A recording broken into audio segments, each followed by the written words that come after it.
এই নবীর পক্ষে আসছিলেন খাজা মঈনুদ্দিন চিশতি রহমাতুল্লাহ আলাইহি। কিভাবে আসছিলেন এটার আলোচনায় যাচ্ছি।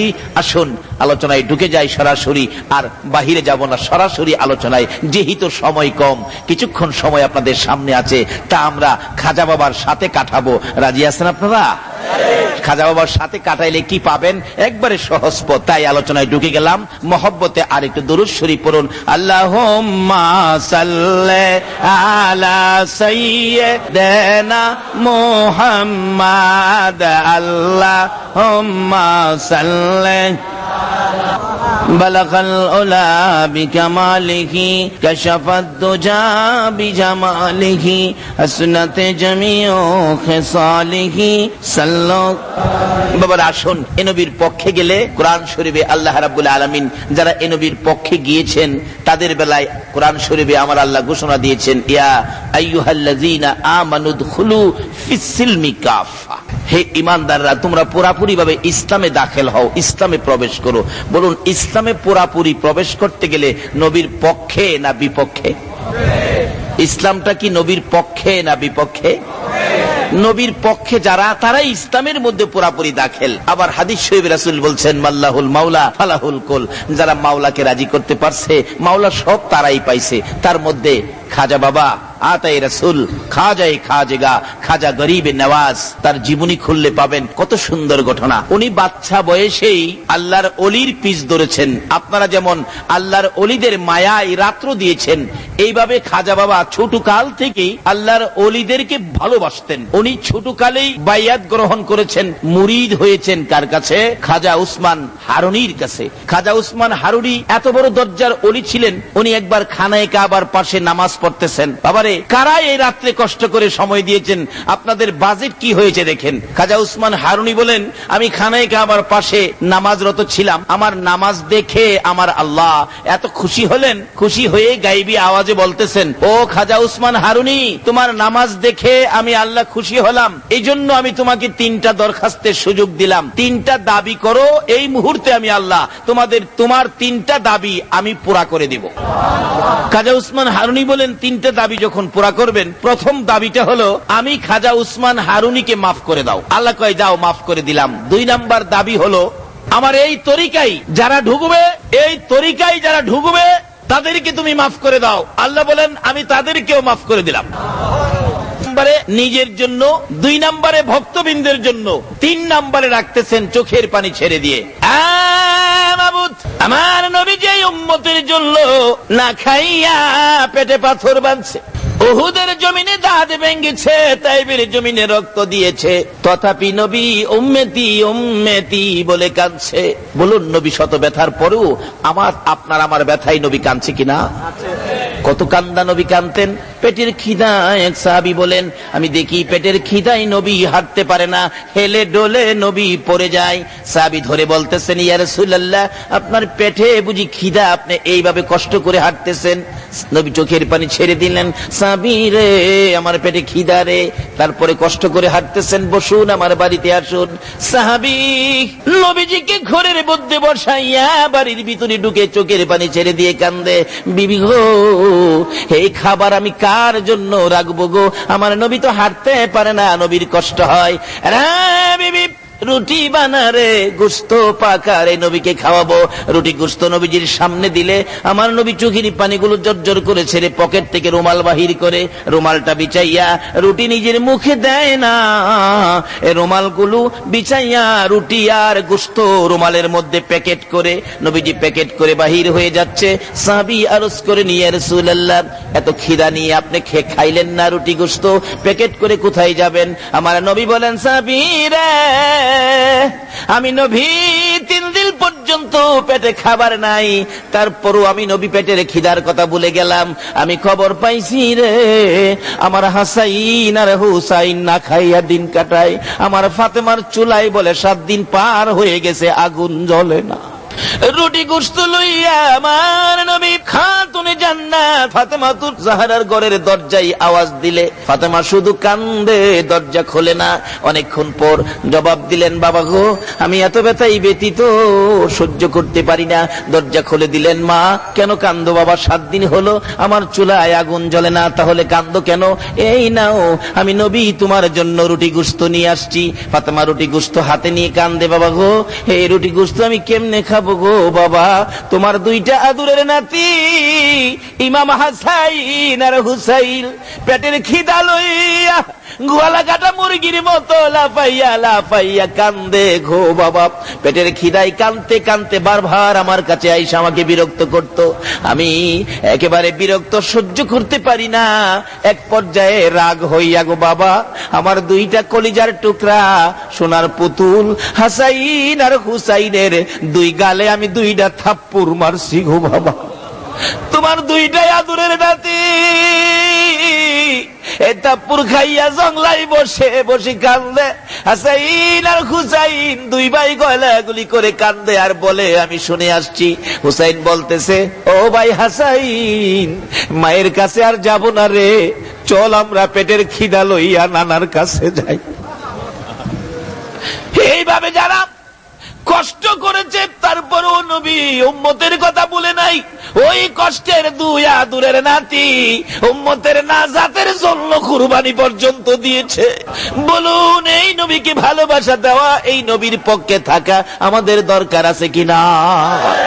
আজকে এই নবীকে না চিনার কারণেই বিশ্বজুড়ে মুসলমানদের উপর বিপদ। বলতেছিলাম, এই নবীর পক্ষে গিয়েছেন খাজা মঈনুদ্দিন। নবীর পক্ষে যাবে যারা, আল্লাহর পক্ষ পাবে তারা। খাজা উসমান হারুনি ডাকতেছে, মাবুদ গো, যেই নবী এত কষ্ট উম্মতের জন্য করেছে, এত কান্দা উম্মতের জন্য কেঁদেছে, মাবুদ 3 নাম্বার দাবি তুমি পুরা করবা, কথা দিয়েছো। আমি আরেকটা দরখাস্ত 3 নাম্বারে নিয়ে গেলাম, আমার আখিরি নবীর সকল গুনাহগার উম্মতের তুমি আল্লাহ মাফ করে দাও। আল্লাহ কয়, ও পাগল, যেই দাবি করছস এটা তো সম্ভব না। কেন? তুমি না বলছো? কি বলেন? আল্লাহ কি বলে নাই 3টা পুরা করবে? তুমি তো বলেছো 3 নাম্বার দাবি পুরা করবা। আমি মানি না, দিতে হবে। এটা অন্য নবীর উম্মতের আবার এই সাহস নাই। একমাত্র এই কিসিমের দাবি করতে সাহস পায় আখিরি নবীর উম্মতেরা। জোরে বলুন সুবহানাল্লাহ। এটা শুধু এই দেশে না, তো হাসরের ময়দানেও গিয়া দাবি করব। এমন এক ঘটনা ঘটবে, হাসরের দিন আমার আল্লাহ বিচারের কোর্ট নিয়ে বসবেন। তো বিচারের সিরিয়ালে আখিরি নবীর উম্মত, আল্লাহ ডাক দিবেন, এই কেরামত আলী এদিকে আয়, নামাজ পড়ছিলে? না না, আমি নামাজ পড়ার সময়ই পাই নাই। রোজা রাখছিলি? না, আমার তো গ্যাস্ট্রিক আসছিল। এরকম কয় না? বালা মানুষ রোজা রাখে না, জিগাইলে কই গ্যাস্ট্রিক। আল্লাহ বলবে হাসর দিন, এখনো বাটপারি করস? দুনিয়ার মধ্যে বাটপারি করছস, গ্যাস্ট্রিক গ্যাস্ট্রিক কইয়া এখনো বাটপারি করস? যাও জাহান্নামে যাও। আল্লাহ পাক জাহান্নামের নির্দেশ দিতে দেরি হবে, এই জাহান্নামের দিকে দৌড় দিতে দেরি হবে না। ফেরেশতারা বলবে, খোদা গো, জাহান্নামে দৌড়ায় যাইতে কোন নবীর উম্মতের দেহি নাই। হ্যাঁ, মনে জাহান্নামটা কি জিনিস চিনে নাই। আল্লাহ বলবে, দাঁড়া আমি জিগাই, এই কেরামত আলী এদিকে আয়, আখিরি নবীর উম্মত হাসরের দিন এই ঘটনাটা ঘটবে। তুই দৌড়ে কই যাইতেছস? আল্লাহ আপনি আমারে কই যাইবার লেগে কইছেন? আমি তো তোরে জাহান্নামে যাইবার লেগে কইছি। কত আমি তো জাহান্নামেই যাইতেছি। কইতে তুই জাহান্নামে যে দৌড়ায় যাইতেছস, জাহান্নাম কি জিনিস চিনছস? কই দেখি নাই কোনোদিন, শুনছি আলেম ওলামারা বলছে এর মধ্যে আগুন আছে, সাপ বিচ্ছু আছে। তারপরেও তুই দৌড়ায় যাইতেছস, যে কেউ তো দৌড়ায় যায় না। ওই আখিরি নবীর উম্মত বলবেন, প্রভু গো শোনেন, দৌড়ায় কেন যাইতেছি? দুনিয়াতে আপনি আমাকে 70 বছর হায়াত দিয়েছিলেন, 70 বছরের মধ্যে আপনার একটা কথাও আমি মানি নাই। আজকে আপনি নিজে কোটি কোটি মানুষের সামনে আপনি সরাসরি আমাকে হুকুমটা করছেন। এই হুকুম যদি না মানি তাহলে আপনার ইজ্জতটা থাকে না। এটা আখিরি নবীর উম্মতে পারবো, অন্য নবীর উম্মতের এই সাহসই নাই। ও খোদা, 70 বছরে একটা হুকুম মানি নাই, আজকে কোটি কোটি মানুষের সামনে আপনি নিজে হুকুমটা করলেন, এইটা যদি আমি না মানি আপনার ইজ্জতটা থাকে না। ভাবলাম আপনার ইজ্জতটা থাক, আমি জাহান্নামেই যাই। ফেরেশতারা কইব, খোদা গো, হ্যাঁ দি কথার কায়দা জানে? আল্লাহ বলবে, হ্যাঁ কে চিনস? হ্যাঁ আমার আখিরি নবীর উম্মত। জোরে বলুন সুবহানাল্লাহ। এটা বিশ্বকাপের খেলোয়াড়। আল্লাহু আকবার বলুন। আল্লাহ বলেন, আমার বিশ্ব নবী ফাইনাল নবীর ফাইনাল উম্মতের খেলা দেখা হবে, করা খেলা। আর একটা খেলার ঘোষণা আমার আল্লাহ নিজে দিয়েছেন। আল্লাহ বলেন, আমার এই ফাইনাল নবীর ফাইনাল উম্মত, এই ফাইনাল উম্মতের খেলা হবে এই দুনিয়াতে, আর ফাইনাল নবীর খেলা হবে আখিরাতে। আপনারা কোরআন শরীফে শুনেছেন, দেখেছেন মিজানের পাল্লার ঘটনা। বলুন, হাসরের দিন মিজানের পাল্লা দিয়ে মাপ দেওয়া হবে কেন? আচ্ছা, আল্লাহ কি মাপ ছাড়া আমাদের হিসাব জানে না? ফেরেশতা আমাদের কাঁধে আসে না? তারাই তো রিপোর্ট দিবে ফাইনাল, নাকি তাদেরকে কিছু টাকা পয়সা দিলে বেশ কম লেখে? বেশ কম লেখলে আমাদের বাঙালির চরিত্রে আছে, কিন্তু ফেরেশতার চরিত্রে বেশ কম লেখার কোনো সুযোগ নাই। তাদের এই আমল নাই, যা করি তাই লিখতেছে। এরপরে আল্লাহ নিজেও সব জানে, তারপরে মিজানের পাল্লা বসাবেন কেন? যদি আপনি প্রশ্ন করেন শরীয়তের দৃষ্টিতে, আল্লাহ পাক এই জবাব দিবে, মারফতে আসো বুঝে নাও কিভাবে। যেই দরজায়, যেই মাটি খেলে আল্লাহর ওলিরা ওলি হয়েছেন, আল্লাহ পাক মারফতের দরজায় জবাব দিবেন। এখানে মিজানের পাল্লা বসানোর কারণ হলো, আমি আমার হাবিবকে, ফাইনাল নবীকে হাসরের ময়দানে সকল সৃষ্টির সামনে আমি ফাইনাল খেলা দেখাবো। আমার নবী হাসরের ময়দানে খেলা দেখাবেন। কি খেলা? মিজানের পাল্লা। যদিও আল্লাহ জানে মাফের কোনো প্রয়োজন পড়ে না, কিন্তু পাল্লা বসাবেন। মাপ শুরু হবে আখিরি নবীর সিরিয়াল, আখিরি নবীর উম্মত মাপ দিতে গিয়ে নেকির পাল্লায় উঠাবেন। নেকির পাল্লা হালকা হয়ে যাবে, গুনার পাল্লা ভারী হয়ে যাবে। এমনি সময় মাপের ফেরেশতারা আফসোস করবে, হায় হায়, জীবনে কি করলেন, জীবনে কি করলেন, আজকে তো আপনি জাহান্নামী হবেন। তখন আপনি নেকির পাল্লা হালকা থাকবে, চোখের পানি ছেড়ে কাটার দিকে তাকিয়ে থাকবে না। ভাগ্যটা খারাপ হয়ে গেল, হায়রে আমাদের দরদি নবী জানি কই আছে, যদি আজকে আমার নবী থাকতো আমার এই পুরা কপাল হইতো না। এমনি সময় কোত্থেকে যেন আমার নবী পাগল পাগল হইয়া পাখির মতো উইরা এসে মিজানের পাল্লার কাছে, আল্লাহু আকবার বলো, মিজানের পাল্লার কাছে যাইয়া আমার নবী এই আঙ্গুল মুবারক নেকির পাল্লার মধ্যে লাগাবেন। নেকির পাল্লা এত ভারী হবে রে, 7 আসমান 7 জমিন যদি থাকতো, আল্লাহর আরশ কুরসি লৌহ কলম সহ 7 আসমান 7 জমিন সহ যদি ওই গুনার পাল্লায় তুলে দেওয়া হতো, এই নেকির পাল্লার সাথে ওজনে আর কুলাবে না। ওই লোকটা চোখের পানি ছেড়ে ডাক দিবেন, তুমি কে গো? আমার এই মহা বিপদে, আমার বিপদ থেকে উদ্ধার করে দিলা। আমার নবী ডাকবে, উম্মতেরা রে, চিনলি না? আমি নবী উম্মতের কান্ডারি, গুনাহগারের বন্ধু রে, আমি নবী মুহাম্মাদুর রাসূলুল্লাহ। এবার আমার আল্লাহ বলবেন, ও ফেরেশতারা, মাপের খবর কি? আল্লাহ কি জানে না খবর কি? জানে না? এই ফেরেশতারা, মাপের খবর কি? ফেরেশতারা জবাব দিবেন, আল্লাহ মাপ দিয়েছিলাম, গুনার পাল্লা ভারী, নেকির পাল্লা হালকা। তারপর আপনার বন্ধু এসে আঙ্গুল মোবারক লাগাইয়া নেকির পাল্লা ভারী করেছে, গুনার পাল্লা হালকা করেছে। আমার আল্লাহ বলবেন, দে দে, জান্নাতে পাঠাইয়া দে। আরেকজনকে উঠাবেন মাপ দেওয়ার জন্য, নেকির পাল্লা হালকা, গুনার পাল্লা ভারী। আমার নবী পাঞ্জাবির পকেট থেকে এক টুকরা কাগজ এই পাল্লার মধ্যে ছেড়ে দিবেন, নেকির পাল্লা ভারী হবে, গুনার পাল্লা হালকা হবে। আমার আল্লাহ জিজ্ঞেস করবেন, ফেরেশতারা রে, মাপের খবর কি? ফেরেশতারা বলবেন, আল্লাহ মাপের খবর জিগাইয়া লাভ কি? গুনার পাল্লা যদি ভারী হয়, নেকির পাল্লা যদি হালকা হয়, তোমার বন্ধু এসে আঙ্গুল মোবারক লাগাইয়া নেকির পাল্লা ভারী করে দেয়। নেকির পাল্লা যদি হালকা হয়, তোমার বন্ধু এসে এক টুকরা কাগজ দিয়ে নেকির পাল্লা ভারী করে দেয়। আর মাপের খবর জিগাইয়া লাভ কি? মাপ দেই একটা, তোমার বন্ধু করে দেয় আরেকটা। জোরে কোন সুবহানাল্লাহ। মাবুদ, মাপের খবর জিগাইয়া লাভ কি? আমরা মাইপা বাড়ি করি একটা, তোমার বন্ধু দেয় আরেকটা। আমার আল্লাহ বলেন, ফেরেশতারা রে, এই জন্যই তো আমি আল্লাহ মিজানের পাল্লা বসাইছি। কোন নবীর ভালোবাসায় আমি আল্লাহ এত কিছু করেছি, এই নবীর খেলা দেখানোর জন্য মিজানের পাল্লা দে দে, সুযোগ দে। আজকের বাজারে আমার নবী যা করবে রে, আমি আল্লাহ সব মাইনা নিব রে। ইয়া মুহাম্মদ পিয়ারা নবী, বাবারা মাইনা আসুন। ওই খাজা মঈনুদ্দিন চিশতি রহমাতুল্লাহ আলাইহির পীর খাজা উসমান হারুনি চোখের পানি ছেড়ে কান্দে, মাবুদ গো, ওই নবীর গুনাহগার উম্মতের মাফ করে দাও। এই নবী গুনাহগার উম্মতের জন্য দুনিয়াতে বহু কান্না কাঁদছে। আমার আল্লাহ কয়, ও খাজা উসমান হারুনি, এটা তো হয় না, তুমি না কইছো হবে, এখন হয় না কেন? ও উসমান হারুনি, এটা যদি করে দেই আমি আল্লাহর খেলাই শেষ, খেলাই থাকবে না। তাইলে তুমি না বলছো দাবি করলে 3 নাম্বার দাবি পুরা করবা? আমার আল্লাহ কয় যাও, পুরাপুরি করলাম না, কিছু করলাম, কিছু কি করলা শুনতে চাই। রে খাজা উসমান হারুনি, তুমি যতদিন দুনিয়ায় বেঁচে থাকবে, যত ওয়াক্ত নামাজ তুমি খাজা উসমান হারুনি আদায় করবে, প্রত্যেক ওয়াক্ত নামাজের বিনিময়ে আমার বন্ধুর গুনাহগার উম্মতের মধ্য থেকে এক এক ওয়াক্তের বিনিময়ে 30,000 উম্মত করে আমি আল্লাহ মাফ করে দিলাম। তাইলে এই দলে থাকলে মাপ পাইবেন না ওলিদের বিরোধিতা করলে মাপ পাইবেন? এই দলে থাকতে রাজি আছেন? বলুন, পৃথিবীর জমিনে, খাস করে বাংলাদেশের জমিনে আমরা ইসলাম পেয়েছি, কালিমা পেয়েছি কার কাছ থেকে? আল্লাহর ওলিদের কাছ থেকে। বলুন, কার কাছ থেকে? আরো জোরে বলুন। এই দেশের জমিনে ইসলাম এনেছে হযরতে শাহজালাল ইয়ামিনী রহমাতুল্লাহ আলাইহি। এটা কি অস্বীকার করতে পারবেন? তাহলে এখন কেন আপনারা ওলিদের বিরোধিতা করেন? যাদের দ্বারা আমরা ইসলাম পেয়েছি, কালিমা পেয়েছি, আল্লাহ রাসূল চিনার রাস্তা পেয়েছি, তাদের সাথে দুশ্মনী কেন? যদি তাদের সাথে দুশ্মনী না করে তাদের পক্ষে থাকেন, দেখুন না কি লাভ, কি সুবিধা। আমি সংক্ষেপে আলাপ। খাজা উসমান হারুনি একদিন দেখে খাজা মঈনুদ্দিনের দিকে তাকায়া, হাই হাই, আমার মঈনুদ্দিন অল্প বয়সে, বাচ্চা বয়স, অল্প বয়সে বেলায়েত স্তরে পৌঁছে গেছে।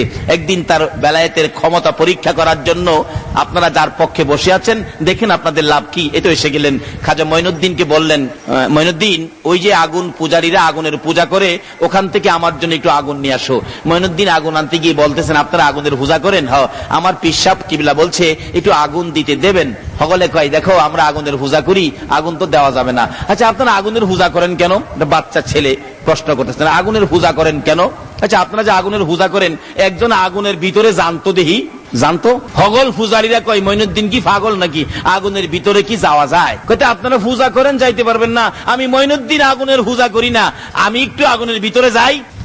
হগল আগুন পূজারীরা কয়, বাবা যাইও না, পুরে ছাই ছাই হয়ে যাইবা। খাজা মঈনুদ্দিন কয়, দেখি আগুনের ক্ষমতা আছে কিনা আমারে পুরাইবার, আমি একটু ভিতরে যাই। খাজা মঈনুদ্দিন আস্তে আস্তে আগুনের ভিতরে ঢুকছে, ভিতরে গিয়া দাঁড়ায় রইছে। তার জীবনী লেখে, প্রথমত পাওয়ের জুতাটা আগুনে দিছে, পাওয়ের জুতা, দেখি আমার জুতাটা নি ফুরাইতে পারে। দেখে জুতা আগুনের ভিতরে দিলে জুতার আবার বাহির করে দেহে জুতারে রং দিয়া দিছে।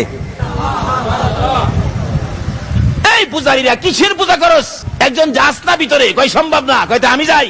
মঈনুদ্দিন ভিতরে গিয়ে দাঁড়ায় রইছে। অথচ নমরুদ যখন আগুন করে ইব্রাহিম খলিলকে আগুনে দিয়েছিলেন, আমার আল্লাহ নোটিশ করেছে আগুনকে, এই আগুন ঠান্ডা শান্তিদায়ক হয়ে যাও, আমার ইব্রাহিম তোমার মধ্যে, যাতে ইব্রাহিমের কোনো ক্ষতি না হয়। অথচ আমরা আখিরি নবীর উম্মত, খাজা মঈনুদ্দিন আমানু দুখুলু ফিস সিলমি কাফার মধ্যে ঢোকার কারণে আগুনে ঢোকার সাথে সাথে বিনা নোটিশে আগুন ঠান্ডা ফুল বাগান হয়ে গেছে। অনেকক্ষণ দাঁড়িয়ে আছে খাজা মঈনুদ্দিন, যার পক্ষে আপনারা বসে আছেন, দাঁড়িয়ে আছেন। এই পক্ষটা গেলে কি লাভ? তারপরে সামনে বাড়ছি। এবার দাঁড়িয়ে আছে, কিছুক্ষণ পর আগুন দেখে তার গায়ে ধরে না। আগুন কয়, ধরতাম তো, যে নবীর উম্মত হয়ে আইসো, এই নবীর উম্মতের আমি আগুনের ধরার সাহস? দুনিয়ার আগুন কেন, জাহান্নামের আগুন পর্যন্ত ধরার সাহস? বাস্তবে আসুন, এই নবীর পক্ষে গিয়েছিলেন, আপনারা তো নবীর পক্ষে দাঁড়িয়ে আছেন, বসে আছেন। এই নবীর পক্ষে গিয়েছিলেন, একটা মাছ সমুদ্র থেকে একজন নবীর আদরের উম্মত একটা মাছ ধরে আনলেন। মাছটা খুব সুন্দর, ফাজাইলে দুরুদের মধ্যে লেখে, মাছটা ধরে আনার পর মাছটাকে বিবিকে দিলেন, মাছটা কাইটা ভালো করে ভাজি করো, এই মাছটা আমি খাবো। বিবি মাছ খুব ভালো করে কাটলেন, কাইটা পানি দিয়ে ধুইতেছেন, কিন্তু এত কাটার পরেও মাছটা পানিতে মরে নাই, জীবিত। ভালো করে লবণ টবণ দিয়ে ভালো করে ধুইলেন, কিন্তু ধোয়ার পরেও মাছ মরে নাই, মাছ খালি নড়ে। অবশেষে তেল দিয়ে মাছকে ভাজি করতে চাইলেন, মাছ ভাজি করবেন, কিন্তু এত গরম তেলের মধ্যে মাছ মরে না, ভাজিও হয় না, খালি নড়ে।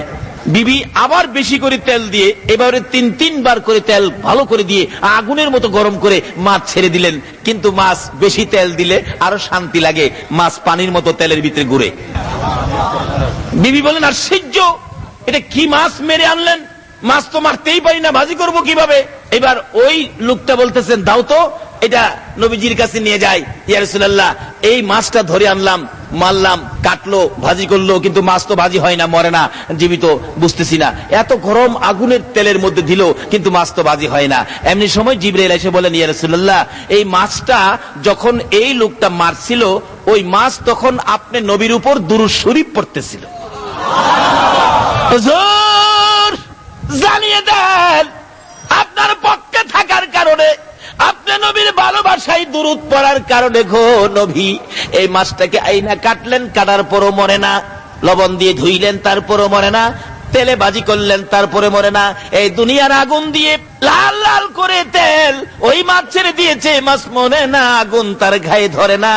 নবী গো আপনি জানিয়ে দেন, আপনি নবীর পক্ষে যারা থাকবে, আপনি নবীর উপর দুরূদ ও সালাম যারা পাঠ করবে গো নবী, এই দেশের আগুন কেন জাহান্নামের আগুন পর্যন্ত ধরবে না। সেই নবীর পক্ষে ছিলেন খাজা মঈনুদ্দিন। আল্লাহু আকবার বলো। খাজা মঈনুদ্দিন চিশতি রহমাতুল্লাহ আলাইহি সেই নবীর পক্ষের মেহমান ছিলেন। আগুনের ভিতরে ঢুকে আছেন, কিন্তু আগুন খাজা মঈনুদ্দিনের গায়ে লাগে না। মঈনুদ্দিন বলেন, আমার গায়ে তো আগুন ধরে না, দেখি তো আমি মঈনুদ্দিনের পক্ষে যদি কেউ আসে। আপনারা কি মঈনুদ্দিনের পক্ষে থাকতে রাজি আছেন? এখন মঈনুদ্দিন প্রমাণ করতেছেন, আমি মঈনুদ্দিনের পক্ষে যদি কেউ আসে তাকে আগুনে ধরে কিনা। এক হিন্দু ভদ্রলোক, আগুন পূজারী হিন্দু ভদ্রলোকের একটা বাচ্চা কুলে নিয়ে দেখতেছিল ঘটনাটা। খাজা মঈনুদ্দিন আবার বাহির হইয়া ওই হিন্দু ভদ্রলোকের কুল থেকে বাচ্চাটা টান দিয়ে আইনা নিজের কুলে নিয়া ওই আগুন পূজারী হিন্দু ভাইয়ের বাচ্চা সহ আবার আগুনের ভিতরে ঢুকলেন। হগল আগুন পূজারীরা কয়, আরে মরছে মরছে, খাজা মঈনুদ্দিন মরতো, আমাদের বাবুর ফুলাটা কেন নিল? হাই হাই, এই বাচ্চাটাকে কেন নিয়ে মারলো? অনেকক্ষণ পরে খাজা মঈনুদ্দিন বলতেছে, আল্লাহ আমারও তো আগুনে ধরে না, আমার পক্ষে যদি কেউ থাকে তাকে ধরে কিনা প্রমাণ করলাম। দেখে তার গায়েও, এই হিন্দু বাচ্চাদের গায়েও আগুনে ধরতে পারে না। বেরিয়ে আসলেন, সবাই পরীক্ষা করতেছে, দেখি আমাদের বাবুর পোলায়ের নিয়ে আবার আগুনে জ্বালাইছে। চেকচুক করে দেখে একটা পশম পর্যন্ত আগুনে পোড়াইতে পারে না। এই অবস্থা দেখে তার জীবনী লেখে, ওখানে 850 হিন্দু আগুন পূজারী ছিলেন। এই অবস্থা দেখে 850 আগুন পূজারী খাজা বাবার হাত ধরে কালিমা পড়ে মুসলমান হয়ে গেলেন। আরে তাকবীর, আরে রিসালাত, আরে গাউসিয়া। আরে আকাশ জমিন হইল সৃজন নবীর কারণে, সেই জমিনে খেলে আল্লাহর ওলিগণে। বলুন, সেই জমিনে খেলে আল্লাহর। দেখলে খাজা বাবার খেলা, আসে গণের বারে জ্বালা। দেখলে খাজা বাবার খেলা, সে গণের বারে জ্বালা। আইনা সাগর শুকিয়ে দেই বসে নির্জনে, আইনা সাগর শুকিয়ে দেই বসে নির্জনে। সেই জমিনে খেলে আল্লাহর ওলিগণে, হাইরে সেই জমিনে খেলে আল্লাহর। এবার আসছে খাজা মঈনুদ্দিন 850, প্রথম ধাপে 850 হিন্দুকে কালিমা পড়ে মুসলমান বানিয়ে পিসাব কেবলার সামনে, হুজুর আমার দেরি হয়ে গেছে, আগুন কই? হুজুর আগুন আনছি না। কি করছো? হুজুর এই ঘটনা। এবার খাজা উসমান হারুনি কয়, মঈনুদ্দিন তোমার এই কাজের জন্যই তো আমি তোমারে ভাড়াইছি। চলো মঈনুদ্দিন, তোমাকে আমার আল্লাহর ঘর খানায় কাবা নিয়ে যায়, আমার আল্লাহর দরবারে হাজিরা দিয়ে আসি। আমার মঈনুদ্দিন যে উচ্চ স্তরে পৌঁছে গেছে, খানায় কাবার পাশে নিয়ে ডাকতেছে, ও খানায় কাবার মালিক, আমার মঈনুদ্দিনকে তুমি কবুল করো। গায়েবী আওয়াজ হইতেছে, ও উসমান হারুনি, তোমার মঈনুদ্দিনকে আমি আল্লাহ কবুল করেছি। এবার খাজা উসমান হারুনি বলেন, মঈনুদ্দিন রে চল সোনার মদিনায় যায়। আরে মঈনুদ্দিন চল রে, আমি আমার নবীর দরবারে তোকে হাজিরা দিয়ে আসি, নবীর দরবারে তোরে পৌঁছে দিয়ে আসি। মঈনুদ্দিনকে নিয়ে চলে গেলেন সোনার মদিনায়। রওজা পাকের পাশে দাঁড়ায় ডাকতেছে, আল্লাহর বন্ধু গো, আমার আল্লাহ আমার মঈনুদ্দিনকে কবুল করেছে, আপনি নবী আমার মঈনুদ্দিনকে কবুল করুন। সঙ্গে সঙ্গে রওজা পাকের ভিতর থেকে আওয়াজ আসতেছে, বলুন আমার নবী রওজার ভিতরে আছে কিনা? রওজার ভিতর থেকে আওয়াজ আসতেছে, খাজা উসমান হারুনি, তোমার মঈনুদ্দিনকে আমার আল্লাহ কবুল করার আগে আগে আমি নবীর কাছে আমার আল্লাহ পরামর্শ করে গেছে। তোমার মঈনুদ্দিন কবুল করার আগে আমারেও জিগাইছে আমার আল্লাহ, আমার সাথেও পরামর্শ হয়েছে। তোমার মঈনুদ্দিন কোথায় আছে আমার সঙ্গে? লম্বা ঘটনা সংক্ষেপ করে দিলাম। এশারের নামাজ শেষ হয়ে গেলে ঘোষণা দিচ্ছে খাদেম, আমার নবী রওজার ভিতর থেকে খাদেমকে বলে দিলেন আজকে কোন মঈনুদ্দিনের কথা শোনার জন্য আপনারা বসে আছেন। ডাকতেছে খাদেমকে, নবী এশারের নামাজের পর মঈনুদ্দিনকে থাকতে বলো। মসজিদে নববীতে এশারের নামাজের পর কোনো মানুষ থাকতে দেয় না, মসজিদে কোনো মানুষ ঘুমাইতে দেয় না, মসজিদে নববীর সকল দরজাগুলো বন্ধ করে দেওয়া হয়। কিন্তু নবীজি খাদেমকে দিয়ে ডাকতেছেন মঈনুদ্দিনকে থাকতে বলেন। খাদেম ডাকতেছে মঈনুদ্দিনকে থাকেন। হাজার হাজার মানুষের সামনে মঈনুদ্দিন উল্লেখ করলে খাদেম বলতেছেন মঈনুদ্দিনকে থাকো। অনেক মঈনুদ্দিন দাঁড়াইলেন। হাই হাই, কোন মঈনুদ্দিনের কথা বললো নবী গো? কোন মঈনুদ্দিন? নবীজি রওজার থেকে বললেন খাজা মঈনুদ্দিন চিশতি। ডাকলেন মঈনুদ্দিন চিশতিকে, বললেন আমি, আপনি থাকেন, সব যান। রওজার পাশে বসে আছে, মসজিদের দরজা সব বন্ধ হয়ে গেছে। খাজা মঈনুদ্দিন বলেন আমি নবীজির রওজার পাশে বসা গো। রাত্র যখন গভীর হলো, আমার নবী রওজা পাকের মাঝখান দিয়ে একটা উদিত সূর্যের মতো এমন সুন্দর চেহারায় আমার নবী রওজার ভিতর থেকে বেরিয়ে গেলেন। আল্লাহু আকবার বলুন। খাজা মঈনুদ্দিন বলেন আমি বেহুশ হয়ে গেলাম, কি দেখলাম কি দেখলাম কি না। আমার নবী মাথায় হাত বুলায় বলতেছে মঈনুদ্দিন রে, বেহুশ হইলে হবে না, আমি তোমাকে ইসলামের প্রচারের জন্য আমি হিন্দুস্তানে পাঠাবো। নবী হিন্দুস্তানে কার পক্ষ থেকে আসলেন? তাই তাকে আতায়ে রাসূল বলা হয়। আজকে সেই খাজা বাবার স্মরণে কারাহান বিলে উল্লেখ করেছেন এই খাজার স্মরণ আমার নবীর মদিনায় যাইয়া লাগবে। আল্লাহু আকবার বলুন। খাজা বাবা ডাকতেছেন নবী গো, আমি তো হিন্দুস্তানের রাস্তা চিনি না। আমার নবী দেখাইয়া দিলেন এইভাবে এইভাবে যাইবা, ম্যাপ করে দিলেন। খাজা বাবা বলেন আমার নবী ম্যাপ করে দেওয়ার সঙ্গে সঙ্গে দেখি আমি মদিনা থেকে একেবারে হিন্দুস্তান পর্যন্ত সব দেখা যায়। আয়েশা পৌঁছে গেলেন হিন্দুস্তানের জমিনে। লম্বা ঘটনা সংক্ষেপ করে দিলাম। শেষ পর্যায়ে রাত্র শেষ। খাজা মঈনুদ্দিন চিশতি রহমাতুল্লাহ আলাইহি এসে গেলেন হিন্দুস্তানের জমিনে। এসে পিত্তিরায়ের বাড়ির কাছাকাছি, রাজা পিত্তিরায়ের বাড়ির কাছাকাছি এসে উনি আস্তানা গাড়লেন। পিত্তিরাই কয় ওই এক মুসলমান ফকির নাকি আসছে, আমার এখানে বসতে চায়, যেখানে আমি ঘোড়াগুলি বাঁধি আমার ঘোড়ার জায়গার মধ্যে সে বসতে চায়, তাকে এখান থেকে তাড়িয়ে দাও। অনেক লোকজন আসলেন পিত্তিরায়ের পক্ষ থেকে। এই মঈনুদ্দিন এখান থেকে সরে যান। মঈনুদ্দিন বলেন বাবা রাগারাগি করো কেন? আমি তো রাগারাগি করি নাই। আচ্ছা বসেন, আপনারা বসেন।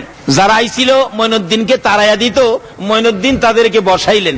একটু পরে কো আপনারা জানগা। যারা বসাইছিল যাইবাগার কইছে, তারা তো খালি উঠতে চায় কিন্তু ফাঁসা মাটির সাথে লাইগা গেছে, খালি টানে।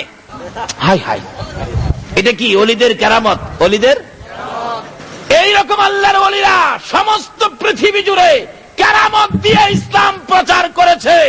বোমাবাজি করে নয়, সন্ত্রাসী করে নয়, মেশিন গান দিয়ে নয়, শুধুমাত্র কেরামত দিয়ে। ভারতের জমিনে খাজা মঈনুদ্দিন 92 লক্ষ হিন্দুকে মুসলমান করেছে।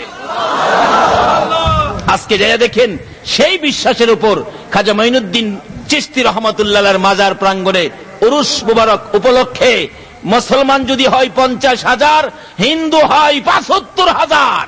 হিন্দুরা পর্যন্ত খাজা বাবাকে এত মানে, কিন্তু মানে না শুধু মুসলমানের সন্তান। বলুন আল্লাহর ওলিরা কি কোনোদিন কারো ক্ষতি করেছে? এরকম ওলিদের পক্ষে থাকলে বাবা কি লাভ হয়? এক একজন ওলি হাসরের দিন এক একজন অ্যাডভোকেট হবেন। আল্লাহ যেদিন বিচারের কোর্ট নিয়ে বসবেন, এক একজন অ্যাডভোকেট হবেন আল্লাহর ওলি। হাসরের দিন আপনার পক্ষে মুখ করতে পারবেন। হাসরের দিন আল্লাহর কোর্টের উকালতি হবে খাজা বাবা, গাউসে পাক, খাজা মঈনুদ্দিন চিশতি রহমাতুল্লাহ আলাইহি, আমানত শাহ, বদর শাহ, মহসিন আউলিয়া, গাউসে পাক, গাউসে মাইজবান্ডারি, তারা হবে আপনাদের পক্ষের উকিল। ভালো উকিল পক্ষে থাকলে দেখেন কত সুন্দর সুবিধা হয়। আমাদের এলাকায় এক ঘটনা ঘটছিল। এক ছাত্রী কলেজে পড়ে, ভালো ছাত্রী, কিন্তু তার বাবার অনেক পয়সা। আর এক ছাত্র চেহারা খুব সুন্দর, তার বাবার পয়সা নাই। ছাত্রী তো চেহারা সুন্দর, ছেলে পায়া তার সাথে ভালোবাসা ভালোবাসা আছে না বাংলাদেশে? ভালোবাসা করে একদিন মহিলা পরামর্শ দিলেন ছেলেরে, তোমার বাবার তো কিছু নাই, আমার বাবার বহুত কিছু আছে, আমি 50,000 টাকা নিয়ে আইছি, চলো দুইজনে উদাও হয়ে যাই। এমন উদাও হয়ে যায় না? ছেলে মেয়ে নাই। মেয়ের বাবা কই আমার মেয়ে নিয়ে গেছে ফকিন্নির পোলায়, বুঝামু শিয়ালে কয় বাচ্চা দেয়। কেস করে দিলেন থানায় গিয়ে, ওসি সাহেব আমার মেয়েকে অপহরণ করে নিয়ে গেছে ফকিন্নির পোলায়, আমি 8 দিনের মধ্যে অ্যাকশন চাই। কেস করে দিলেন কোর্টে। ওসি সাহেব এইভাবে তো পুলিশ পাঠায়া সারা দেশে তল্লাশি দিয়া তার মেয়েকে উদ্ধার করে নিয়ে আসছেন। মেয়েরে বাবা বুঝাইছে তুই কোর্টে জিগাইলে তুই কইবি আমারে জোর করে নিয়ে গেছে। মেয়ে কোর্টে গিয়ে বললেন ম্যাজিস্ট্রেট সাহেব আমাকে জোর করে ধরে নিয়ে গেছে। এমন চাপা চাপছে কেস, পুলিশ তো 2 দিন পর পর নারী অপহরণ কেসের অরেন নিয়ে ওই লোকের বাড়িতে যায়, কিন্তু হ্যাঁ তো বাড়িতে আসে না।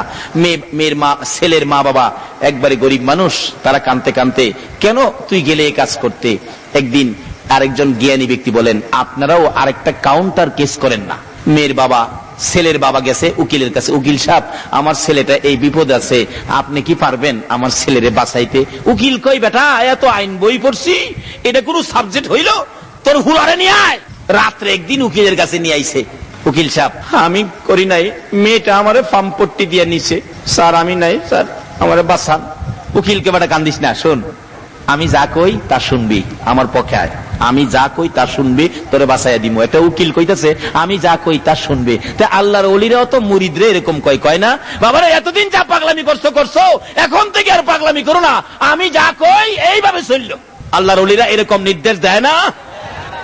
অ্যাডভোকেট সাহেব পরামর্শ দিলেন, কেস করে দিছি, রবিবার দিন তারিখ আছে, তুই আমার সাথে যাইবি। আমার ভয় করে আমার নিয়ে আবার দইরা নিয়ে যা, কয় না আমি থাকতে তোর না, তুই শুন কথা হইলো আমি যা কই তুই তা কইবি, শুন তোরে যাই জিজ্ঞেস করবো আমার বিপক্ষের মেয়ের পক্ষের উকিলে ম্যাজিস্ট্রেটে, তুই খালি ছায়া থাকবি, কিছু কইস না, কোনো কথা কইস না, ছায়া থাকবি।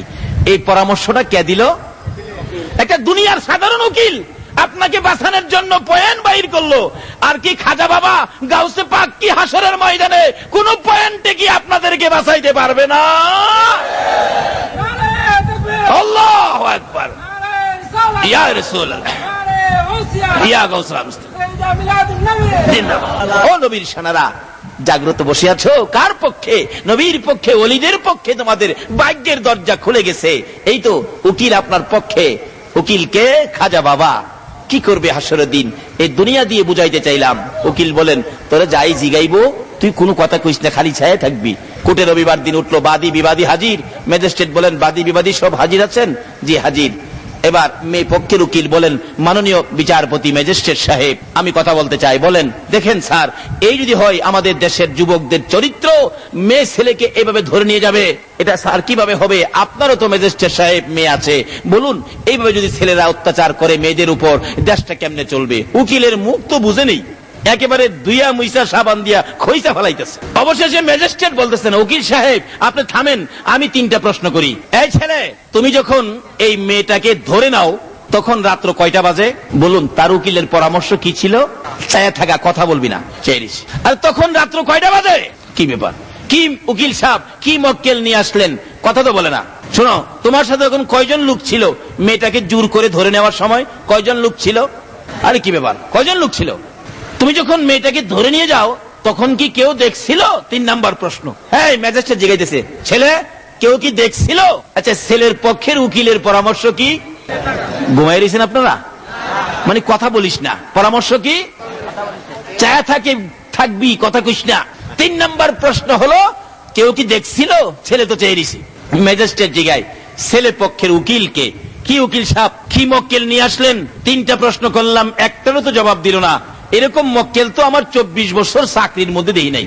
এবার ছেলে পক্ষের উকিল কয় মাননীয় ম্যাজিস্ট্রেট, মাননীয় বিচারপতি অনুমতি দিলে আমি কথা বলি। হ্যাঁ বলেন তো কি বলবেন? স্যার এই ছেলেটা এত সুন্দর কথা বলতো স্যার, দুশ্মন তার কথা শুনে। উকিলের মুখ তো বুঝে নই, রেডিওর মতো টিভির মতো কথা বলতেন, মানুষ তার কথা শোনার জন্য রেডিও টিভি বন্ধ করে দিতেন, এত সুন্দর কথা বলতেন স্যার। কিন্তু যেদিন এই মেয়েটাকে এই ছেলেটা ঘর থেকে জোর করে শাস্ত্রাইয়া বাহির করে, মেয়েটা স্যার এত জোরে একটা চিল্লানি দিয়েছিল, চিল্লানিতে তার কানের পর্দাটা ফাইটা গেছে। এখন সে কিছুই শুনে না, যা বলে খালি তাকায়া থাকে।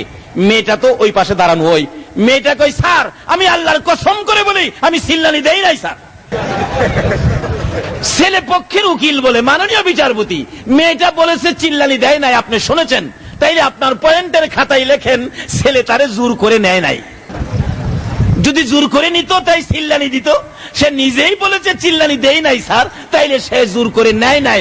ম্যাজিস্ট্রেট বলে রাইট রাইট, কাজী সাহেবকে ডাক দাও। কাজী সাহেবকে ডাক দিয়ে ম্যাজিস্ট্রেটের উপস্থিতিতে কোর্টের মধ্যে তার বিবাহ হয়ে গেল।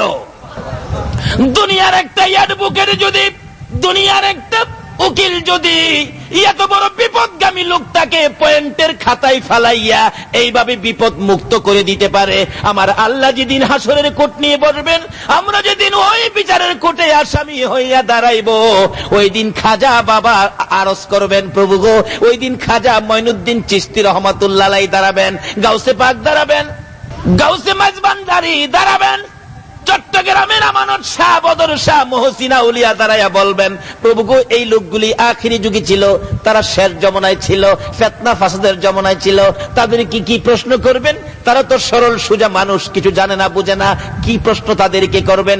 যদি কোনো প্রশ্ন চট্টগ্রামের মানুষকে করতে হয়, আমি আমানত শাহ, বদর শাহ, মহসিনা উলিয়া, গাউসে মাঝবান্ডারি দাঁড়াইলাম, কোন প্রশ্ন যদি করতে হয় আমাদেরকে করেন তাদের পক্ষ থেকে, এই জবাবগুলো আমরা দিব, তাদেরকে কষ্ট দিয়েন না।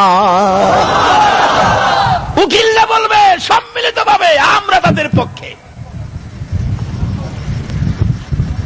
তোমরা কি বলবে? আল্লাহ এদের কি জিগাই কি হইব, এই তো সাধারণ এটার হিসাব জিগাইয়া কুলাই থাকবেন।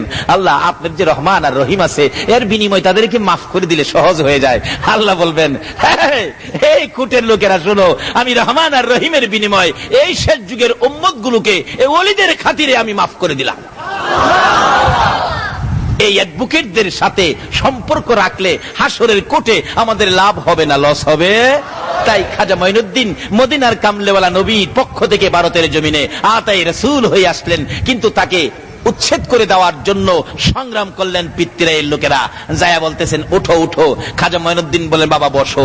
বসলে আর উঠতে পারে না, উটকি মাটির সাথে লেগে যায়, হয় না। আরো লোক পাঠাইছে, হেরাইছে, কি ব্যাপার তোমরা উঠো না কেন? আপনারা আইছেন, বসেন। বসলে আর উঠতে পারে না, হাজার দুই এক বসাইছে, পরে দুই শেষজন এক আছে, দূর থেকে দেয় খালি টানে। রাসূল বলছে ওলিদের কেরামত সত্য, কেরামতুল আউলিয়া হাক্কুন, ওলিদের কেরামত বিশ্বাস করতে হবে, না হয় আপনার ঈমান থাকবে না। খবর দিছে পিতৃরাই, এমন এক লোক আইছে খাজা মঈনুদ্দিন বসাইলে উঠতে দেয় না। আল্লাহু আকবার বলুন। কোজায়া কও যে মাপ চাই, মাফ করে দিত। হগলে কয় মঈনুদ্দিন মাপ চাই, মাফ করে দেন। কোথাইলে উঠো, উঠছে। কয় মঈনুদ্দিন আমরা জায়গা বিদায় দেন। কো যাও যাও। লগের সবাই কয় যাইতে কই, জেলা বসাইলে উড়া যায় না, লহিলার পক্ষে যাই। হিন্দুরা যদি এইভাবে খাজা মঈনুদ্দিনের পক্ষ কালিমা পড়ে মুসলমান হতে পারে, আমরা কি মুসলমান হইয়া কি তার পক্ষে যাইতে পারি না? মুসলমান হয়ে গেলেন। পিতৃরাইকে সর্বনাশ, এখন কি করি? কিছু লোক পাঠালেন বাঁশের বন্দুক দিয়া, পাহাড়ের উপর থেকে গুলি করে মঈনুদ্দিনকে শেষ করে দিবি। চারদিক ঘেরাও করছে, কমান্ডিং অফিসার কমান্ড করতেছে, হায়ার। এমনি সৈন্যরা ক স্যার চোহে দেখি না, ফায়ার কারে করমু? কয় কি কহা কিছু দেখি না। এক ডাক্তারের জায়গায় তুই কই আসস? আমার বন্দুক কই? কই মঈনুদ্দিনের কাছে মাপ চা। মঈনুদ্দিন মাফ করে দাও। চোখ খুলছে। পিতৃরাই কয় ফায়ার কইবার আগে মাইরা দিবি। কমান্ডিং অফিসার বলতেছে ফায়ার কইেন না, আগে অন্ধ। পিতৃরাই কয় অহন আগে কইবার আগে মাইরা দিবি। কই আর কই নাই, আমরা মঈনুদ্দিনের কাছে মুসলমান হয়ে গেলাম। এক জাদুঘর হাওয়ের দুইটা খরম জাদুদা ফাটাইছে উপরে। উপরে গিয়ে ডাহে মঈনুদ্দিন তোমার সাথে জমিনে পারি না, বেড়া হইলে উপরে আয়ো। জাদুঘর উপরে গিয়ে ডাহে মঈনুদ্দিন উপরে যাইতো। মঈনুদ্দিন কয় তোর লগে আমার উপরে যাওয়ান লাগবো। দুইটা ভাবের খরম খুলছে। আগের এক জাতের খরম পিনতো যে মুরব্বীরা দেখছেন না, এটা বইলাউলা খরম কয়। এই বইলাউলা খরম দুইটা ভাবতে খুললা চাইরা কয় মঈনুদ্দিন ও মঈনুদ্দিন খরম হের লাগে আমি হেনে যাবো, তুই একটু দেখা কেটা। দুই খরম যাইতেছে, বাবা ডাইরেক্ট যায়া গাল মুবারকের কাছে খাড়াইছে। জাদুঘর জিগাই তোরা কি লেগাইছস? তোরে নিতামাইছি। আমি তো যাইতাম না। যে না কইছে ঠাসকির আমার সেই গালটা ফিরাইছে, খরম দা বাইরে আইনা মঈনুদ্দিনের ভাবা ফালাইছে। এই সমস্ত কেরামত অস্বীকার করার কোন ক্ষমতা নাই। যেই নবীর পক্ষে গেলে এই সমস্ত মর্যাদা, এই সমস্ত কেরামতের শক্তি পাওয়া যায়, আমরা কি সেই নবীর পক্ষে যাইতে রাজি আছি? তার বাস্তব দুনিয়াতে দেখবেন একটা মা 6 মাসের একটা বাচ্চা ছেলেটা মা পাশে নিয়ে রাত্রে ঘুমাইছে। বলুন, মায়ের ছেলে মায়ের পাশে থাকলে, মা রাত্রে ঘুমাইলে মার কাছে ভালো লাগে না খারাপ লাগে? বাচ্চাটা কাছে আছে, মার কাছে শান্তি না অশান্তি? বাচ্চা যে প্রস্রাব করে দিল, বিছানা একেবারে ভিজিয়ে ফেলাইছে, এরকম করি নাই আমরা ছোট সময়? প্রস্রাবে বিছানা ভিজিয়ে ফেলেছে, তারপর দেখবেন মা শুকনা জায়গা না পায়া নিজের শুকনা জায়গাটাই বাচ্চাটারে শোয়া, নিজে প্রস্রাবের ভিজা জায়গায়, কিন্তু বাচ্চাটা কাছে। ভিজা জায়গায় শোয়ার পরেও বাচ্চা কাছে থাকলে মার কাছে শান্তি না অশান্তি? আর যদি আপনাদের ফটিকছড়ির এমন এক বিল্ডিং যেটা বাংলাদেশ জুড়ে নাই, এমন এক বিছানা করে দিয়েছে যে বিছানা পৃথিবী জুড়ে নাই, 2টা দাসী পাশে দিয়ে, এত আরামের বিছানা, এত দামি বিল্ডিং, খেদমতের জন্য 2টা দাসী এই অবস্থায় রেখে বাচ্চাটা নিয়ে গেছে চট্টগ্রাম সদর হসপিটালে। বলুন, এই রাত্রে মার কি ঘুম হয়েছে? এত আরামের বিছানা, এত দামি চাদর, এত দামি বিছানা, এত বড় বিল্ডিং, কিন্তু তবু মার ঘুম হয় নাই। বলুন, কার ব্যথায়? একটু পর পর মা জানালা খুলে, বাবা বাবা গো, তুমি কি করতেছো গো বাবা? দাসীরা বলেন, আপনি কি পাগল নাকি? পৃথিবী জুড়ে এই আরামের বিছানা কারো নাই, আপনি বিছানায় ঘুমান না, বাচ্চা বাচ্চা করেন? মা কি বলবে, তোমরা আছো বিছানা নিয়ে, আমি আমার বাবার ব্যথার যন্ত্রণায় আমি শুইতে পারি। নবী বলেন, একটা মা যেমন এত আরামের বিছানা দিলেও, বড় বিল্ডিং করে দিলেও বাচ্চার ব্যথা ঘুমায় না। জিবরাইল রে, আমি নবী ও উম্মতের ব্যথায় রে আর সে যাইয়া শান্তি পাবো না। জিবরাইল, আমি মদিনার মাটিতে শুয়ে থাকবো। কি হবে শুয়ে থাকলে? আমার নবী বুঝাইতে চায়, জিবরাইল রে শোনো, আমি দুনিয়ার জমিনে দেখেছি মুরগি যখন বাচ্চা ফুটাই, আল্লাহু আকবার বলো, জিবরাইল, মুরগি যখন বাচ্চা ফুটাই রে, বাচ্চা নিয়ে মুরগি সমাজে ঘোরাঘুরি করে, বাচ্চার উপর যদি কোনো বিপদ দেখা দেয় না জিবরাইল, আমি দেখেছি বাচ্চাকে বিপদ থেকে মুক্ত করার জন্য মা মুরগিটা এইভাবে 2টা পাখা বাড়াইয়া রে জিবরাইল, মা ডাকতে থাকে বাচ্চাদেরকে, ও সন্তানেরা আয় রে, বিপদ দেখা দেয়, আকাশের চিলকা ঘুরতেছে তোদেরকে নেওয়ার জন্য। মুরগি ডাকতে থাকে রে জিবরাইল, বাচ্চারা রে আয়, জলদি করে আয়, বিপদ দেখা দিয়েছে রে, আমি মা বেঁচে থাকতে তোদেরকে ক্ষতি হইতে দিব না রে, বাচ্চারা আয়, আমি মায়ের পাখার নিচে আয়। আমার নবী বলেন, জিবরাইল রে, আমি দেখেছি মায়ের ডাকে বাচ্চাগুলো দৌড়াইয়া পাখার ভিতরে যখন ঢুকে যায়, মা মুরগিটা পাখাটা জমাইয়া বাচ্চাগুলো বুকে লইয়া বড় শান্তিতে মাটিতে বসে থাকে। জিবরাইল, আমি নবীর মন চায় রে, আমি মদিনায় পরে থাকবো, আমার তামাম পৃথিবীর উম্মতের যদি কোনো বিপদ দেখা দেয় রে জিবরাইল, আমি নবী বাচ্চাওয়ালা মুরগির মতো মদিনার জমিন থেকে উম্মতের জন্য 2টা হাত আমিও বাড়াইয়া দিব। আমি আমার তামাম পৃথিবীর উম্মত গুলো হাতের মধ্যে লইয়া রে, আমার মন চায় মদিনার মাটিতে সুখে শান্তিতে পড়ে থাকবো।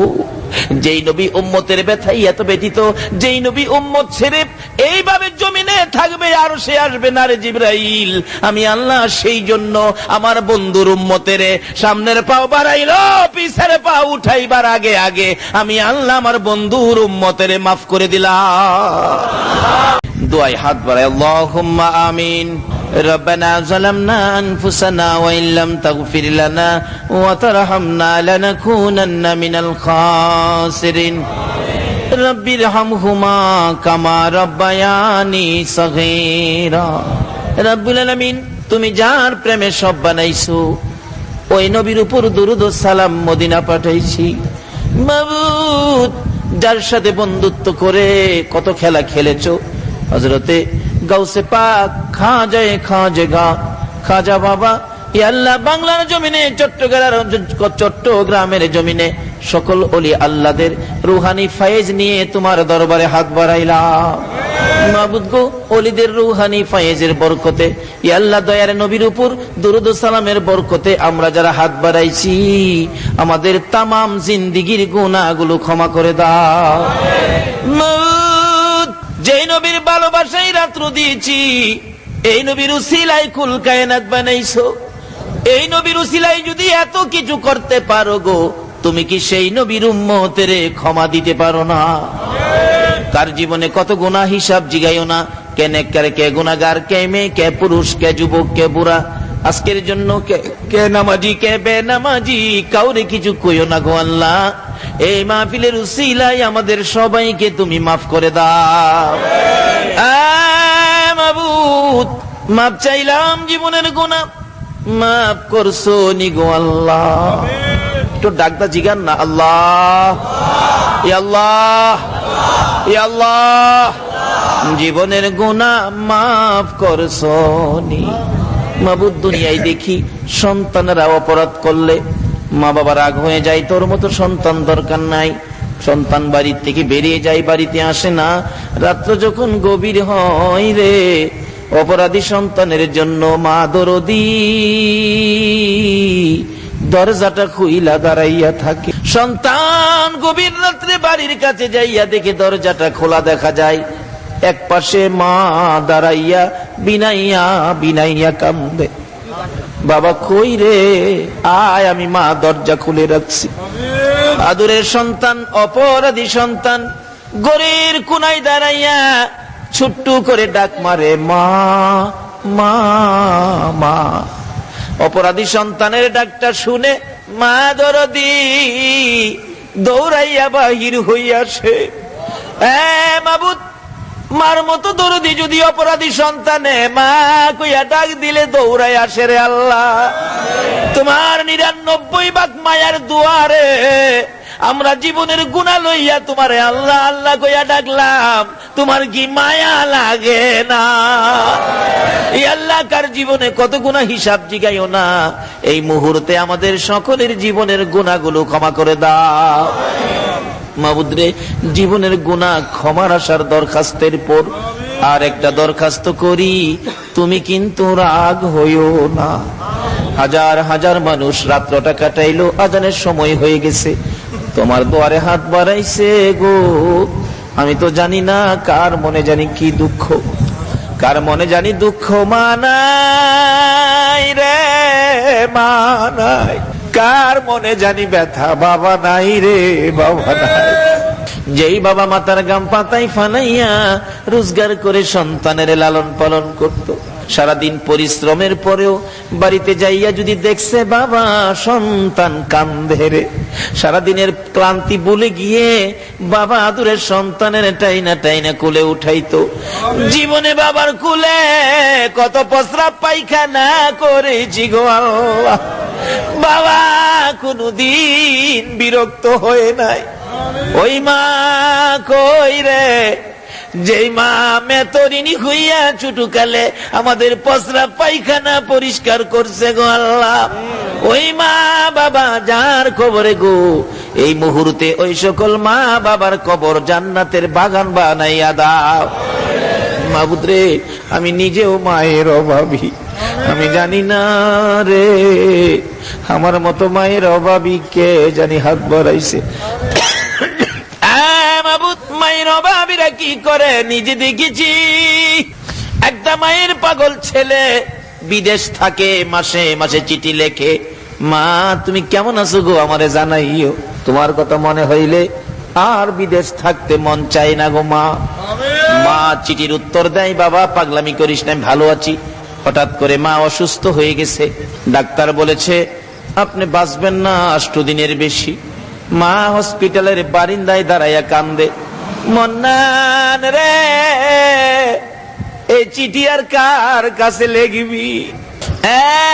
মন্নান বিদেশে আর কার জন্য রোজগার করবি? আমি তোর মা 8 দিনের বেশি বলে বাঁচবো না রে বাবা, তাড়াতাড়ি বাড়িতে আয়, আমি মারে জীবনের শেষ ডাক ডাক দিয়া দে, আমি মায়ের চেহারা দেখবি নি, আয় রে বাবা বাড়িতে আয়। মন্নানের বাবা বলে পাগলামি করো না, চলো বাড়িতে যাই। বাড়িতে যাওয়ার পরে রাত্রে খালি কান্দে মা, ও মন্নানের বাবা, আমার মন্নান বাড়িতে না আসলে আমারে কি আর দেখবে না রে। মন্নানের বাবা বলেন কি করব এখন? চিঠি লেখো, আমি যে অসুস্থ মরে যাব সে খবরটা দিও না, অসুস্থের খবর দিয়ে চিঠি লেখো। চিঠি লিখলেন, মন্নান আয় বাড়িতে আয়, তোর মা অসুস্থ রে, অবস্থা ভালো না, তাড়াতাড়ি বাড়িতে আয়। এই চিঠি পাঠাইয়া 2 দিন পর মা দরদি বিদায় হয়ে গেছে। মন্নান বিদেশের বাড়ি থেকে স্বপ্নে দেখে মা নাই, মা কবরে যাইতেছে আর ডাকতেছে, মন্নান রে আইলি না, আমি মারে দেখলি না, জীবনে তো মা কইয়া ডাকতে পারবি না। মন্নান মা মা কইয়া ঘুম থেকে উঠলে বন্ধুরা বলেন, কি হলো তোমার? স্বপ্নে দেখেছি মা নাই, আমি আর চাকরি করব না রে, এ রোজগার আমি কার জন্য করব? সকালবেলা তাড়াতাড়ি করে টেলিফোন করেছে, বড় ভাই আমি আগামীকালকে বাড়িতে আসতেছি। কেন আসবি? বলবো না, আইসা বলবো। বড় ভাই বলেছে, বাবা গো মন্নান বলে বাড়িতে আসবি। বুঝিজি মায়ের খবর বুঝি মন্নানের কলিজায় লাগছে। বড় ভাই মাইক্রো ভাড়া করে পরের দিন এয়ারপোর্টে রওনা হয়েছে। বুড়া বাবা পিছে পিছে কাঁদবে, আব্দুর রহমান রে আমারে সঙ্গী করি লইয়া যা রে বাবা, আমার মন্নান যদি আইসা শুনে মা নাই রে, না জানি নিজের জীবন নিজে দিয়া দেয়। বুড়া বাবা সহ এয়ারপোর্টের গেটে দাঁড়িয়ে আছে। একটু পরে দেখা যায় মায়ের পাগল লইয়া বিমান উইরা উইরা আসতেছে। বুড়া বাবা কান্দে, মাবু আমার মন্নান রে আমি কি দিয়া বুঝাইব? বিমান থেকে বাহির হইয়া মালামাল সহ গেট পার হইয়া বড় ভাইকে দেখে দৌড়াই আসতেছে, ভাই ভাই ভাই রে আগে কো আমার মায়ের খবর কি? বড় ভাই শুধু কান্দে, কোনো কথাই কয় না। দৌড়াইয়া বাবার পায়ে পড়ে গেছে, বাবা বাবা গো আমার মা কই গো, আমার মায়ের খবর দাও। বুড়া বাবা কান্দে, ধৈর্যের সহিত বলতেছে, বাবা মন্নান রে আয় বাবা বাড়িতে যাই, বাড়িতে যায় দেখবি তোর মা কেমন আছে। বাড়িতে উঠে মাইক্রো টান দিলে বাড়িতে যাবে। একটু পরে মন্নান ডাকতেছে, বাবা গো মা দুনিয়ায় নাই, স্বপ্নে দেখে আমি পাগল পাগল হয়ে চলে আসছি গো বাবা, কিছুই আনতে পারি নাই, শুধু মায়ের জন্য একটা স্বর্ণের চেন আনছি গো বাবা। বাবা গো আর কারো জন্য কিছু কিনি নাই, আমি মায়ের জন্য 4টা কাপড় আনছি গো বাবা। বাবা কান্দে, মা এই কাপড় আমি কার হাতে বুঝাইব? বাবার কান্না দেখি মন্নান প্রশ্ন করে, বাবা এইভাবে কান্দো কেন? বাবারে চল বাড়িতে যাই, চল বাড়িতে যাই। বাড়ির কাছাকাছি মাইক্রো যাওয়ার পরে মন্নান বাড়ির দিকে তাকাইয়া দেখে বাড়ির গেটে শত শত মহিলারা কান্দে। মাইক্রোটা দেখে একজন মুরব্বী মহিলা ডাকে, হায় রে দেখা যা রে মায়ের ভাগল আইছে রে। মহিলাদের চোখের বালি জর্জর করে পড়তেছে। বাড়ির কাছাকাছি মাইক্রো গেলে মন্নান প্রশ্ন রাখে, বাবা গো এই মহিলারা এইভাবে কান্দে কেন? এত মহিলা দেখা যায় গো বাবা, আমার মা কই গো, মারে দি দেখি না। পাশাপাশি গাড়িটা থামলে দরজাটা খুইলাম, কিছুক্ষণ ঘুরে ঘুরে দেখতেছে মা কই, মারে দি দেখা যায় না। একটা চিৎকার মারছে, মা মা গো মা। এত মহিলারাই আমারে দেখার জন্য দাঁড়াইলো, তুমি মা কই গো, তুমি কেন আইলা না? চাচি দৌড়াই এসে মন্নানের গলায় ধরে ডাকতেছে, মন্নান রে আয় রে বাবা, আমি তোর মা লাগি, আমার মা কইয়া ডাকবি রে, আয় বাড়ির ভিতরে যাই।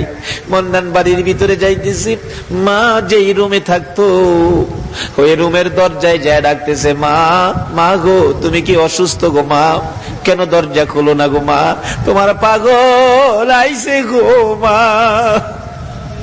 কেউ দরজা খুলে না, আমি যাই ধাক্কা দিয়ে দরজাটা খুইলা দেখে মায়ের বিছানা দি খালি বিছানার মধ্যে পড়ে পড়ে কান্দে, আমার মা নাই রে, তোমরা দেখো না আসিয়া, এই বিছানা খালি করে মা গেল চলিয়া, তোমরা দেখা যাও রে। কত আদর করতো মায়ে, কোলে কাখে লইয়া, আরে বাবা বলে ডাকতো মায়ে, দুই গালে চুমাইয়া তোমরা দেখা যাও রে। পায়খানা করিতাম যেদিন বিছানাতে শুইয়া, পরিষ্কার করতো মায়ে, পরিষ্কার করতো মায়ে, মেতরিনি হইয়া তোমরা দেখা যাও রে। মায়ের অভাবী, মায়ের দুঃখী কে জানি হাত বাড়াইছে রে আল্লাহ। বাবার অভাবী, বাবার দুঃখী কে জানি হাত বাড়াইছে গো আল্লাহ। আর দেরি করো না, এই মাহফিলের উসিলায় ওই সকল মা বাবার কবর গুলো জান্নাতের বাগান বানাইয়া দাও। মাবুদ, মা বাবা যার দুনিয়াতে আছে হায়াত বাড়িয়ে দাও। মা বাবা কেমন জিনিস বুঝার তৌফিক ছেলে মেয়েদেরকে দান করে দাও। আল্লাহ, দাদা দাদি, নানা নানি, শ্বশুর শাশুড়ি, আলী আওলাদ, বংশধর, মই মুরব্বী, পাড়া প্রতিবেশী, খানদানবাসী, মহব্বতী, খাস করে এই এলাকার জমিনের নিচে যত মুমিন মুমিনাত ঘুমিয়ে আছে সকলের কবর জান্নাতের বাগান বানিয়ে দাও। আল্লাহ, খাস করে এই ফটিকছড়ি চট্টগ্রামের কার মাইক্রো জিপ ওই সমিতির ভাইয়েরা যে মাহফিলের আয়োজন করেছে, এই মাহফিলের উসিলায় এই সংগঠনের ভাইদের বংশধর যারা কবরে মাফ করে দাও। ই আল্লাহ, খাস করে এই সংগঠনটুকুন তুমি কবুল করে লও গো আল্লাহ। এই সংগঠনের পক্ষ থেকে আয়োজিত মাহফিল তুমি কবুল করে লও গো আল্লাহ। এই সংগঠন থেকে 5 জনের নামে তালিকা দেওয়া হয়েছে, আজকে তারা দুনিয়ায় নাই, সাদা কাফন পরে অন্ধকার কবরে শুইয়াছে। এই মাহফিলের উসিলায় তাদের কবরগুলো জান্নাতের বাগান বানাইয়া দাও।